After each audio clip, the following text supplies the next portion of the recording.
नमस्कार दोस्तों, कैसे हो आप लोग। आज हम इस वीडियो में ज्योमेट्री चैप्टर से कंसेप्ट समझेंगे और क्वेश्चन प्रैक्टिस करेंगे। ज्योमेट्री चैप्टर में हमने रेक्टेंगल का जो कंसेप्ट है उसको स्टार्ट कर रखा है। उसकी एक वीडियो हो चुकी है। अगर आपने लास्ट वीडियो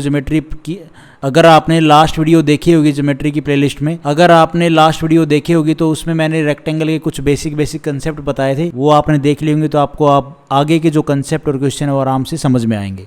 तो कंसेप्ट है भाई आज का छोटा सा, ये कुछ बड़ा कंसेप्ट नहीं है मेरे भाई। ये हमारा एक राइट एंगल ट्रायंगल है।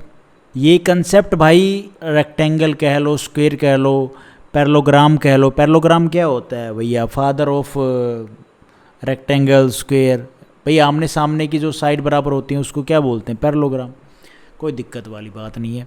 अब यहाँ पे जो हमारा रेक्टेंगल है ये हमारा ABCD। तो यहाँ पे भाई हमें एक ट्रायंगल बनाना है जिसकी उस ट्रायंगल की जो भुजा है ना वो इस ट्रायंगल की एक भुजा के ऊपर हो, और जो ट्रायंगल का दूसरा वर्टेक्स है वो हमारा इस ट्रायंगल की दूसरी साइड के ऊपर हो। समझ रहे हो कैसे?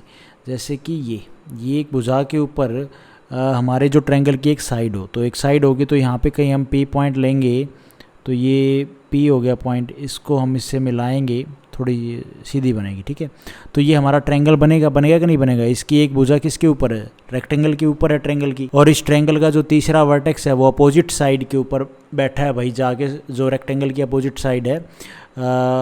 और जो इस ट्रायंगल का तीसरा वर्टेक्स है वो अपोजिट साइड के ऊपर है भाई। बिल्कुल है जी। और ये जो मैं आपको क्रॉस कर रहा हूँ ये रीजन, हमसे एरिया पूछेगा किसका भाई? एरिया बताना है हमें, area ratio of triangle APB और एरिया रेशियो ऑफ जो रेक्टेंगल है ABCD। तो कैसे बताओगे भाई साहब? ये अगर हमारी लेंथ L है स्क्वायर रेक्टेंगल की, तो ये B है, तो ये भी क्या होगी? L होगी, ये B होगी। तो रेक्टेंगल का एरिया क्या होता है? 1/2 इंटू में L गुना में B हो जाएगा भाई। हाँ, और जो हमारा रेक्टेंगल है ये ट्रायंगल का एरिया हो गया, और रेक्टेंगल का एरिया क्या हो जाएगा? L गुना में B। तो यहाँ से ये कटेगा तो क्या आ गया भाई? 1/2 आ गया। ये हमारा एरिया रेशो आ गया इस ट्रायंगल का और इस पूरे स्क्वायर का। लेकिन हमें तो क्या चाहिए भाई? शेडेड रीजन का और ट्रायंगल का बताना हो तो वो भी बता सकते हो आप। ये जो बचा हुआ एरिया है ना, ये वाला, ये ट्रायंगल कट गया, ट्रायंगल के बाद जो ये बच गया एरिया, ये बचा एरिया भी तो रेक्टेंगल का हाफ होगा कि नहीं होगा मेरे भाई? रेक्टेंगल की ये जो हाइट है, इस रेक्टेंगल की हाइट क्या होगी? जो B है वही तो इस रेक्टेंगल की हाइट होगी। तो वही चीज़ तो मैंने यहाँ पे बताई है भाई, बेस गुना में हाइट। ये बेस क्या हो गया हमारा L, हाइट क्या होगी B। वही तो चीज़ थी यार। ये किसी भाई के बेसिक क्लियर होंगे वो इस बात को समझ जाता है कि मैंने सीधी बात लिख दी। तो इसका मतलब ये भी है, इसका मतलब ये भी क्या यही है कि जो बेस तो मैंने ये लिया है, रेक्टेंगल का एरिया क्या होता है? 1/2 गुना में बेस गुना में हाइट। तो बेस मैंने जब L लिया है तो जब हाइट होगी तो हाइट सीधी सी बात है, जो ये रेक्टेंगल की जब हम हाइट होगी इस रेक्टेंगल की, यहाँ से इस वर्टेक्स से हम जब लंब डालेंगे तो ये हाइट होगी तो भैया ये इसके बराबर होगी कि नहीं होगी? तो वही तो चीज़ है यार। अब आप एक बात देखो, जो ये एरिया का रेशो आया है ये क्या है भैया? ये पूरा जो हमारा रेक्टेंगल है उसका जो एरिया है उसका आधा ही तो है। ये रेक्टेंगल का एरिया 2 है, तो जो ट्रायंगल का एरिया क्या है? वो 1 है। तो जो बचा हुआ पोर्शन है वो आधा ही तो बच गया, 1 ही तो बच गया। बचा कि नहीं बचा भाई? तो अगर कोई पूछे ना कि भाई ये रेक्टेंगल ऐसे बना दिया है हमारा, ऐसे उस रेक्टेंगल की जो भुजा है वो पूरी हमारे, अगर कोई बोले ना कि भैया क्वेश्चन में बोले कि एक ट्रायंगल है वो हमारे रेक्टेंगल में इस तरह से बनाया गया है, उसकी एक भुजा तो पूरी हमारे रेक्टेंगल की साइड के ऊपर और उसके अपोजिट में हमारा तीसरा वर्टेक्स है किसका? ट्रायंगल का। तो भैया जो एरिया जो बचेगा एरिया ना, जो मैंने शेडेड रीजन का रखा है, ये एरिया भी क्या होगा? इस ट्रायंगल का जो रेक्टेंगल का जो एरिया होगा उसका हाफ होगा। ठीक है, ये भी हाफ होगा, ये भी हाफ होगा। समझ रहे हो आप? ये जो मैंने रेशियो बताया है, रेक्टेंगल का एरिया कितना है भैया? 2। तो ट्रायंगल का एरिया कितना आया? एरिया का रेशियो आया 1। तो बचा आधा आया तो मतलब जो एरिया बच गया वो भी है तो आधा ही होगा कि नहीं होगा? सीधी सी बात है भाई। अब क्वेश्चन करते हैं, समझ में आया तो ठीक है, नहीं आया तो कोई दिक्कत वाली बात नहीं भाई। ये क्वेश्चन है, in the attached figure if AB plus में AC बराबर है 5AD या BC? AD बोला भाई हमें तो रेक्टेंगल है तो एंड AC माइनस में AD हो जाएगा 8। Then the area of rectangle है तो ये भुजा इसके बराबर, ये भुजा इसके बराबर। तो चाहे आप AD कर लो चाहे यहाँ पे BC कर लो, कोई दिक्कत वाली बात नहीं है, कोई मसला ही नहीं है। ठीक है। अब आप यहाँ पे देखो, हमें यहाँ पे क्या कर सकते हैं, डायगोनल को मिलाओ, डायगोनल को मिलाएंगे तो ए बी और ये हमारा ए सी, ए बी और भैया ए सी, ये डायगोनल हो गया, ठीक है। ये ट्रिपलेट और 5BC, BC ये 5BC, ठीक है। ठीक है। ए डी की जगह पर आप BC लिख लोगे तो ये पूरा एक रेक्टेंगल बन गया। रेक्टेंगल बन गया ना, तो भैया आप यहाँ पे कोई ना कोई ट्रिपलेट सेट ज़रूर करोगे भाई। सेट क्या करोगे, यहाँ पे सेट हुआ ही होगा ट्रिपलेट। तो हमें कोई ऐसा ट्रिपलेट देखना है जिसमें कि भाई ए बी और ए सी का सम करें तो वो बराबर आए किसके, 5 गुना BC का 5 गुना जो होगा उसके बराबर, और AC और AD का, AC और या AD कह लो या BC कह लो, माइनस करें तो 8 आए। समझ रहे हो आप बात को। तो ऐसा ट्रिपलेट कौन सा है भैया, तो 5 12 13। यहाँ पे भाई 5 ये हो गई हमारी, 12 ये हो गई भाई हमारी, और 13 ये होगी भाई हमारी, होगी कि नहीं होगी। तो यहाँ पे देखो ए बी प्लस में ए सी करते हैं तो 13 और 5 कितना हो गया, 17। ये तो गड़बड़ हो जाएगी भाई। इसको 5 ले लो, इसको 5 लें और इसको 13 लें, तो इसको 12 ले लो, 12, ठीक है। ये बेस ले लिया हमने, 5 12 13, ठीक है। तो 12 और 13 कितना हो जाएगा भाई, 12 प्लस में 13 हो गया 25। 25 ये बराबर होगा, ठीक है। ये बराबर इसने बोल रखा है, ये देखो यहाँ पे बराबर, तो 25 होगा भाई। 25 हो गया क्या भैया, ए बी और ए सी का सम, ए बी और ए सी का सम हो गया 25। ये बराबर होगा भैया 5 गुना BC के। तो BC कितना है भैया, 5 गुना में BC हमारा 5 है, तो 5 गुना में 25 बराबर आ गया। तो ट्रिपलेट हमारा सेट है। और दूसरा सेटिस्फाई और चेक करना है, AC माइनस में AD 8 आना चाहिए। तो AC हमारा कितना है भाई, AC 13 है, और AD हमारा कितना, मतलब AD मतलब क्या, BC हमारा कितना 5, 13 में से 5 जाएगा कितना बचेगा 8। चेक हो गया भाई। तो हमसे पूछा है रेक्टेंगल का एरिया बताना है। रेक्टेंगल का एरिया बताना तो बता देंगे, ये 12 है तो ये भी 12 होगी, ये 5 है तो ये भी 5 होगी।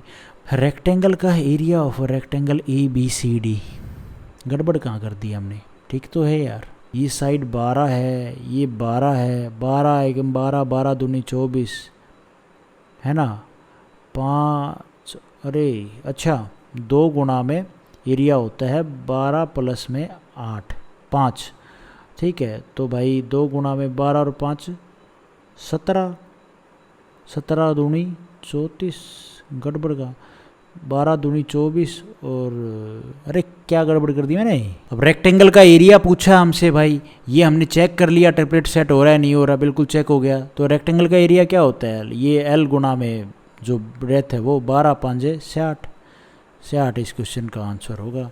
सी ऑप्शन हमारा यहाँ पे ठीक हो जाएगा। के बाद है भाई ये क्वेश्चन PQRS, एक हमारा रेक्टेंगल है भाई। तो रेक्टेंगल की दो साइड, दो आमने सामने की साइड बराबर होती हैं कि नहीं होती है। PQRS है ना, PQRS, PQ हमसे बोल दिया भाई ये कितनी है L 24, तो ये भी 24 होगी। QR हमसे बोल दिया भाई ये 16 है तो ये भी 16 होगी। T is a point on the RS के ऊपर एक T पॉइंट है भाई, कोई दिक्कत नहीं हो गया। What is the area of triangle PPTQ, इसका एरिया बताना है भाई, ये बेस हो गया। तो इसका एरिया बताने में क्या मंत्र पर लगेंगे यार। ये हाइट क्या हो जाएगी इसकी 16, तो 1/2 गुना में 24 गुना में 16, काट दो इसको, 12 12 और 16 की मल्टीप्लाई कर दो भाई, और क्या बताना है। तो ये आ जाएगा 192 इस क्वेश्चन का आंसर। ए ऑप्शन हमारा यहाँ पे ठीक हो जाएगा। उसके बाद है भाई ये क्वेश्चन, ये भी बढ़िया क्वेश्चन है। देखो PQRS एक राइट एंगल ट्रायंगल है, PQRS, ठीक है। और इसमें इसने बोला है T is a point on the PQ के ऊपर कोई पॉइंट T है, बना दो T, सच दैट RTQ, इसको मिला दो, RTQ is an isosceles triangle. Isosceles triangle माने भैया इसकी दो भुजा बराबर होंगी, सीधी सी बात है। PT जो ये PT है ना, किधर है PT हमारी ये है 5 टाइम ऑफ QT के बराबर, तो QT के 5 टाइम, ठीक है जी, कोई दिक्कत वाली बात नहीं है। मतलब ये हमारी अगर 1 है तो ये 5 होगी कि नहीं होगी। अरे भैया पी टी हमारी बराबर है 5 टाइम क्यू टी का 5 टाइम करोगे तो क्यू टी 1 है उसका 5 टाइम करो कितना आएगा 5, तो ये 5 होगी भैया। ये इसका 5 टाइम हमने किया तो ये पी टी की वैल्यू आ गई कि नहीं आ गई। If the area of triangle R T Q, ये 5 है तो ये भी 5 होगी। आर टी क्यू इज, इसका ट्रायंगल का एरिया में बता रखा है √12√3 square centimetre. Then the area of rectangle P के वर्स का एरिया बताना है। इसको आप ना सीधा ले जाओ, खींच दो इसको अगर हम ये सीधा पैरेलल टू इसको अगर हम खींचे, लेट इसका एरिया, इस ट्रायंगल का एरिया हमारा 1 है, तो भाई ये भी तो 1 होगा कि नहीं होगा भाई। ये हमारा 1 हो गया, ये 1 हो गया, ठीक है। सॉरी ये 1 कह रहा हूँ, इसका एरिया 1 है तो इसका भी 1 होगा कि नहीं होगा। और 1 की वैल्यू हमें कितनी दे रखी है 12√2, तो इसकी भी कितनी हो जाएगी 12√2, तो इसका तो एरिया हमें निकल जाएगा आराम से 12 24 आ जाएगा।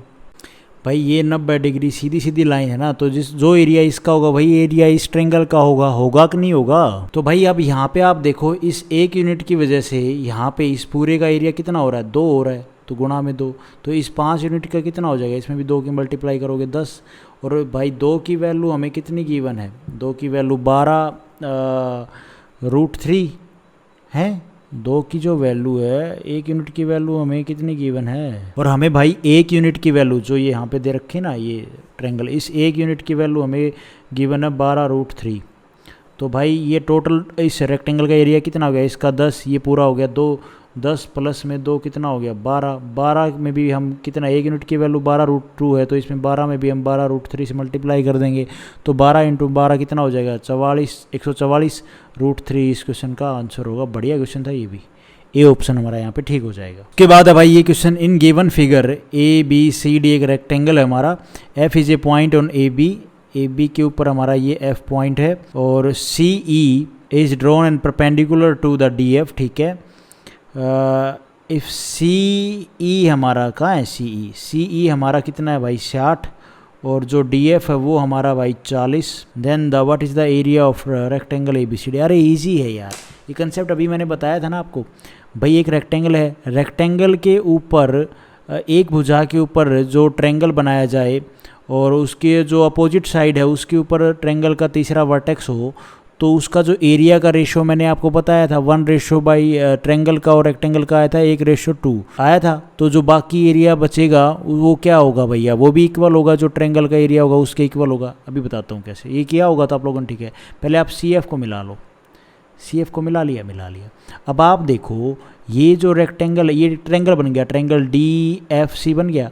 इस ट्रायंगल की एक साइड ये पूरी स्क्वायर की साइड के ऊपर है ट्रायंगल की, और ये अपोजिट साइड में ये इसका ट्रायंगल का तीसरा वर्टेक्स है कि नहीं है भाई। तो मैंने आपको बताया था इसका जो एरिया है और पूरे रेक्टेंगल का एरिया का रेशो आता है 1/2। इस ट्रायंगल का और इस रेक्टेंगल का एरिया का कितना रेशो आता है 1/2। जो ट्रायंगल है उसका आ गया 1 और रेक्टेंगल का 2। तो जो बाकी बचा है ये एरिया ये क्या होगा भैया, ये 1 ही तो होगा भाई। जब आधा ये है तो बच गया वो आधा ही होगा कि नहीं होगा। हाँ जी। अब हमसे पूछा क्या है, रेक्टेंगल का ABCD का एरिया पूछा है, तो इसमें कुछ बताने में थोड़ी ना मंत्र पढ़ने हैं। ये ट्रायंगल का एरिया क्या हो जाएगा, ट्रायंगल DFC का, ये भैया हमारी क्या हाइट हो जाएगी 60 और 40 हमारा बेस हो जाएगा। तो 1/2 गुना में 40 गुना में 60, 2 से काट दो, 2 6 दूनी 1200 हो गया। और 1200 हो गया तो जो बचा हुआ है वो भैया आधा ही तो पार्ट है, इसके इक्वल ही तो पार्ट बचा है, तो इसका 1200 का 2 गुना कर दो, 2400 इस क्वेश्चन का आंसर बनेगा। C ऑप्शन हमारा यहाँ पे ठीक हो जाएगा। उसके बाद है भाई ये क्वेश्चन PQRS का राइट एंगल ट्रायंगल है, PQRS।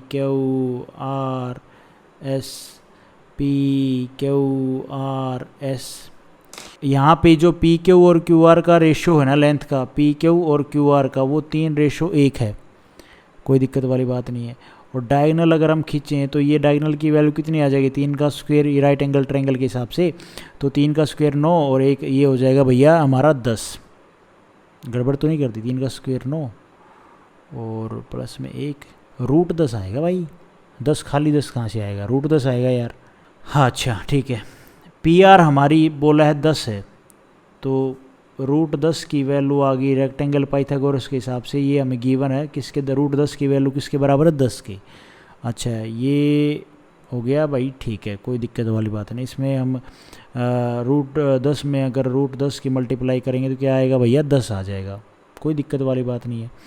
पूछा गया what is the area of PQRS, PQRS का एरिया निकालना है। अगर हम इसका एरिया निकाल दें तो ये इक्वल ही होगा, डबल कर देंगे तो इसका एरिया क्या हो जाएगा भाई, एरिया हो जाएगा ट्रायंगल का 1/2। लेकिन यार हम रेशो हमें गिवन है ना रेक्टेंगल का, तो रेशो से हम एरिया तो निकाल सकते हैं। एरिया क्या होता है, ये गुणा में ये, तो 3 गुणा में ये कितना आ जाएगा, 3। अगर हम यहाँ पे हमसे बोला क्या है, ध्यान से हमें देखना पड़ेगा, सेंटीमीटर है ना, तो ये √10 की वैल्यू 10 बराबर दे रखी है। अब भाई यहाँ पे जो ये डायगोनल की क्या है, लेंथ है, ये रूट मल्टीपल मतलब मल्टीप्लाई √10 है, तो एरिया भी तो भैया √10 मल्टीप्लाई होगा कि नहीं होगा, तो इसमें भी भैया √10 की मल्टीप्लाई कर दो तो ये आ जाएगा, ये तो गड़बड़ आ जाएगा, कुछ आया नहीं यहाँ पे भाई। तो लेंथ तो हम सेंटीमीटर में नापते हैं, तो एरिया किस में नापते हैं, सेंटीमीटर स्क्वायर में, तो स्क्वायर हो जाएगा, काट दो इसको, तो 30 आ जाएगा इस क्वेश्चन का आंसर। सी ऑप्शन हमारा यहाँ पे ठीक हो जाएगा। बड़ा पजलिंग था ये, अगर मेरे जैसा स्टार्टिंग में अगर मुझे कंसेप्ट नहीं पता होते ना, तो मैं पता क्या करता, मैं यहाँ पे ये यहाँ तक कर लेता, √10 की वैल्यू बराबर 10। अब ये एरिया मैं निकाल लिया रेशो फॉर्म में 3। अब मेरे ये बात स्ट्राइक ही नहीं करती कि तो लेंथ तो सेंटीमीटर में होती है और जो एरिया होता है वो तो भैया सेंटीमीटर स्क्वायर में होता है, ये कहाँ स्ट्राइक करता। मैं यहाँ पे 3 में √10 मल्टीप्लाई करके खोज रहा होता कि इसका आंसर ये कैसे आ गया, कहाँ से आएगा, अगर ये चीज़ सेंटीमीटर स्क्वायर एरिया और लेंथ सेंटीमीटर का ध्यान नहीं रहता तो। उसके बाद एक छोटा सा कंसेप्ट है, उसके बाद हम 2 क्वेश्चन और करेंगे, फिर हमारा ये चैप्टर पूरा हो जाएगा रेक्टेंगल का। देखो ये कंसेप्ट है भाई, ब्रिटिश फ्लैग थ्योरम ठीक है, यहाँ पे ये हमने एक रेक्टेंगल बनाया और उस रेक्टेंगल में कहीं पे भी आप कोई पॉइंट ले लेते हैं भाई, जिसका नाम, ये रेक्टेंगल हमारा ABCD, कोई भी एक पॉइंट ले लो, जैसे यहाँ पे हमने ले लिया P को इसके रेक्टेंगल के चारों वर्टेक्स से मिला दो, ये मिला दिया, तो यहाँ पे जो हमारा रिजल्ट है, कंसेप्ट है, वो क्या होगा, PA² प्लस में PC² बराबर है PB² प्लस में PD²। ठीक है, ये कंसेप्ट है। अब ये कैसे आया देख लो भाई, ये भी बता देता हूँ आप लोगों को मैं, इसी में बता दूँ, चलो इसी में बता दूँ मैं। अब यही कंसेप्ट यूज़ कहाँ पे होगा, पहले ये देख लो। ये कंसेप्ट में क्या है, हमें 3 वैल्यू दे देगा, चौथी पूछ लेगा। ठीक है, अब ये आया कैसे है ये भी देख लो, फटाफट देख लेते हैं। इसमें भाई सबसे पहले आप ना एक काम करो, यहाँ से एक सीधी लाइन खींच दो इसके पैरेलल में। ठीक है, 90 डिग्री 90 डिग्री, ये वैसे हैं ये सारे 90 डिग्री, ये भी 90 डिग्री। ठीक है, कोई दिक्कत वाली बात नहीं है। अच्छा, ये P से लेके ये कोई M पॉइंट लगा लो, MN। ठीक है, P से लेके M, ये जो है भैया ये Z है, Z है कि नहीं है, और ये P से हम यहाँ पे एक लाइन ड्रॉ कर दो बिल्कुल पैरेलल टू D या AB, DC या AB। ठीक है, अच्छा, तो ये Z है, तो ये यहाँ से लेके यहाँ तक क्या हो जाएगी, Z हो जाएगी। यहाँ से लेके यहाँ तक कितनी हो जाएगी भाई, Z हो जाएगी। ओके डन, कोई दिक्कत वाली बात नहीं है भाई। और ये हमारी अगर W है तो ये भी बची हुई W होगी, ये भी W होगी, होगी कि नहीं होगी। ये Y है तो भाई यहाँ से और यहाँ तक की दूरी Y है, तो यहाँ से लेके यहाँ तक की दूरी भी Y होगी, यहाँ से लेके यहाँ तक की दूरी भी Y होगी। ये भैया हमारी X लगा लो, ये हमारी X है तो ये भी X होगी, ये भी X होगी। बस अब कुछ नहीं बचा। PA क्या है, किधर है PA, P से लेके A, ये क्या है भैया PA 90 डिग्री है, तो भैया PA हमारी PC। भाई PA कैसे आएगी, जो ये P से लेके A है, अगर आप इस ट्रायंगल को देखो, ट्रायंगल PAM, इसमें 90 डिग्री है, ये Z है, ये X है, तो पाइथागोरस से PA नहीं आ जाएगी, पाइथागोरस से PA क्या आ जाएगी, x² प्लस में Z² आएगी कि नहीं आएगी, हाँ जी, प्लस में PC किधर है, ये PC है, राइट एंगल ट्रायंगल, ये 90 डिग्री है भाई, तो यहाँ पे हो जाएगा y² प्लस में W² हो जाएगा कि नहीं हो जाएगा, या W² अपॉन में y² प्लस में y² बराबर हम PB किधर है, ए P से लेके B, तो हमें ये निकालनी है। तो भैया ये 90 डिग्री है, ये Z है, ये Y है, तो Z² प्लस में y², और PD ऐसे आ जाएगी, PD किधर है भाई, PD ये है, ये X है, ये W है, तो x² प्लस में W²। अगर आप देखो ये Z, ये Z, ये Y, ये Y, ये W, ये W, ये X, ये X, ठीक है। तो ये right hand side equal to left hand side नहीं होगी भाई, बराबर होगी कि नहीं होगी, इस इधर आएगा राइट इधर लेफ्ट, ये बराबर होगी कि नहीं होगी भाई, हाँ बराबर होगी तो सेटिस्फाई होगी। तो ये हमारी यही जो चीज़ थी, पी ए स्क्वेयर प्लस में P C square equal to P B square plus में पी डी स्क्वेयर, यही कंसेप्ट मैंने आपको लिखवाया है, और तो क्या है। ये क्वेश्चन है भाई इसी कंसेप्ट पे। In the figure A B C D rectangle है, इफ़ डी पी, कहाँ है डी पी, ये डी पी हमारी 8 है, पी बी हमारी भैया 2 है, P C is perpendicular to D B, P C is perpendicular to D B, ठीक है, ये 90 डिग्री है। फाइंड द ए पी निकालना है, कहाँ ए पी, ये निकालनी है। तो लगा दो फॉर्मूला, क्या था कंसेप्ट, पी स्क्वेयर प्लस में 4 का square plus is equal to a 8 square plus में 2 स्क्वेयर। अभी जो कंसेप्ट बताया ये वही तो चीज़ है यार, और तो क्या है, देख लो एक बार कंसेप्ट को ध्यान से। तो यहाँ पे ए पी स्क्वेयर कितना आ जाएगा, 4 का स्क्वेयर 16, 64 और 2, तो ये 64 और 4 68 हो जाएगा, 68 हो जाएगा, और 16 जाएगा तो इसमें कितना बचेगा, 2, 52 बचेगा भाई, 52। ए पी आ जाएगा हमारा 2√13, ठीक है, ये इस क्वेश्चन का आंसर बनेगा। 2√13 आएगा यार, 3 कहाँ से आएगा, 13 चौक 52, तो यहाँ पे 1 आएगा, बी ऑप्शन हमारा यहाँ पे ठीक हो जाएगा। उसके बाद है भाई ये question, the figure below has been obtain by folding a rectangle. ये देखो, ये कुछ रेक्टेंगल ऐसे था भाई, ये पेपर ऐसे था, इसको फोल्ड कर दिया गया है, ठीक है। The total area of figure as visual, जितना हमें विजुअल कर रहा है इसका एरिया हमें कितना गिवन है, 144, ठीक है, okay 144 right. Had the rectangle not been folded, ठीक है, फोल्ड नहीं किया गया है। The current overlapping part would have been a square, okay ठीक है समझ गया मैं। What would be have been total area of original unfolded rectangle, unfolded rectangle का एरिया बताना है। तो देखो यार कैसे होगा, ये ट्रायंगल है ना, और हमें जो एरिया गिवन है वो किसका गिवन है, तो टोटल एरिया ऑफ फिगर, ये जो पूरा एरिया है ना, ये इसका एरिया नहीं है, ये पूरा एरिया है इस फिगर का। और ये भैया हमसे बोल रखा है कितना है, अब ये 6 है तो ये भी 6 होगी, और ये स्क्वेयर है तो भैया देखो भाई ध्यान से सुनना, ये क्या है ना, ये एक पेपर था, पेपर रेक्टेंगल की शेप में था ऐसे, ठीक है। अब इसका एरिया हमें पता है, इसका एरिया हमें पता है, इसका एरिया नहीं पता। इसको है ना हमने फोल्ड कर दिया यहाँ से ऐसे, इसको यहाँ से ऐसे फोल्ड कर दिया, फोल्ड करने के बाद ये वाला पार्ट ही कुछ ऐसे हो गया, ठीक है। ये फोल्ड करेंगे इसको तो ये ऐसे रेक्टेंगल बन गया। अब रेक्टेंगल बन गया, जो ये आकृति हमें गिवन है ना, इसका एरिया हमें पता है 144 है।